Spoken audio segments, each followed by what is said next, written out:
All right, here we go today. We got bottom line thinking. Bottom line thinking. We are on the go again. A little bit different camera. Did not like yesterday's camera angle. Just too close. So got the little guy back out. Let's see how he does with the sun. Woo! It is bright out here.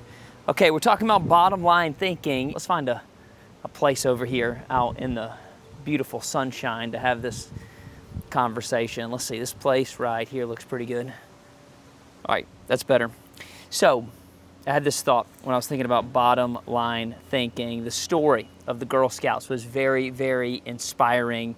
And I love how it says right here on page 115 that helping the Girl Scouts reach their highest potential was the group's bottom line. How do you help others? How do you serve others? Something we've been talking about in our thinking this entire time. Are you there for you? Are you there for them? Made me think about my bottom line. I've always really called it a mission, but I mean, yeah, it really is a bottom line. It is to encourage and equip leaders to live a life of purpose on purpose.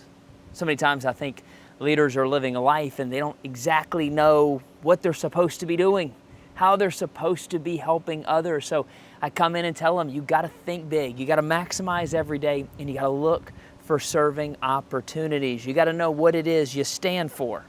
You got to live a life of purpose on purpose. So I love to encourage and equip them to do that, because they got to answer their own question of what are they trying to achieve. It's not enough for me to just have a bottom line. I have to help them get a bottom line. John Maxwell says on page 118, if you want to be successful tomorrow, you need to think about what your bottom line is today.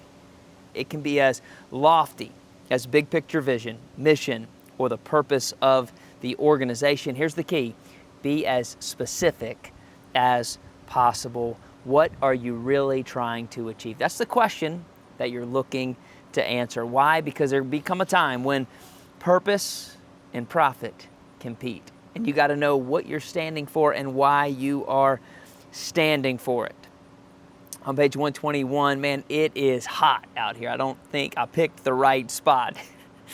On page 121, it says bottom line thinking cannot be a one-time thing.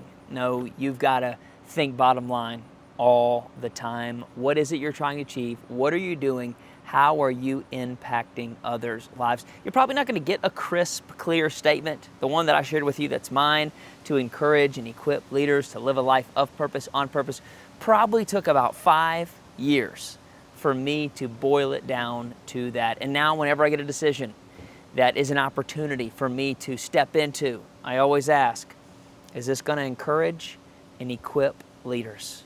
And then does it lead them to live a life of purpose, on purpose? If it doesn't, then it's a no for me, because that is my bottom line. All right, that's chapter 11 of How Successful People Think.